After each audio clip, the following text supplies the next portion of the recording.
جمعية الدعوة والإرشاد وتوعية الجاليات بمحافظة بدر। আসসালামু আলাইকুম ওরহমতুল্লাহি ওবারাকাতু।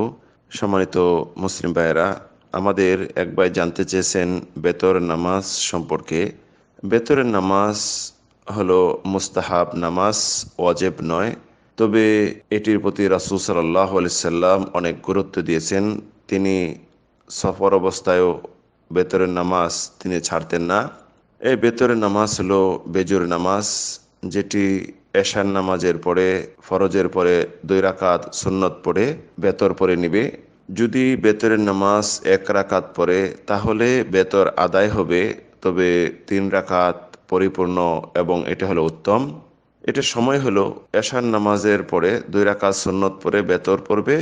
এটার সময় থাকবে ফজর উদিত হওয়া পর্যন্ত, ফজরের নামাজের আজানের পূর্ব পর্যন্ত।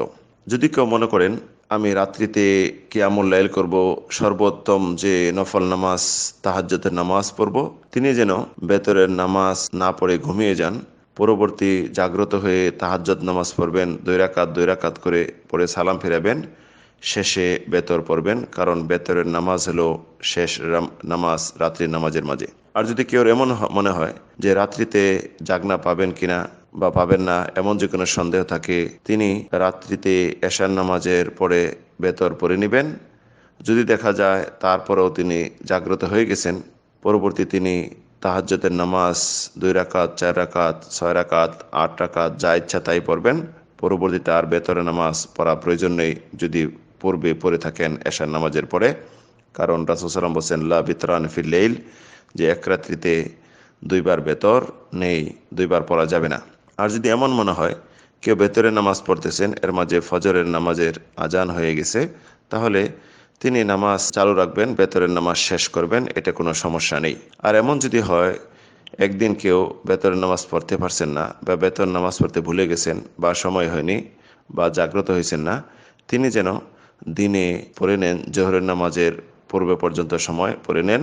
এটি কেউ যদি 1 রাকাত অভ্যস্ত হন যে সর্বদা 1 রাকাত বেতর পড়েন, তিনি 2 রাকাত পড়বেন। যদি কেউ 3 রাকাত বেতর পড়েন, তিনি 4 রাকাত দিনে পড়ে নেবেন যদি রাত্রে পড়তে না পারেন। কারণ দিনের নামাজ মাগরিব বাদ দিয়ে কোনো বেজুর নামাজ নেই, তাহলে আপনার বেতর 4 রাকাত বা 2 রাকাত আদায় হয়ে যাবে, এটা কোনো সমস্যা নেই। আল্লাহু আলাম ওয়া সাল্লাল্লাহু আলা নবিনা মুহাম্মদ।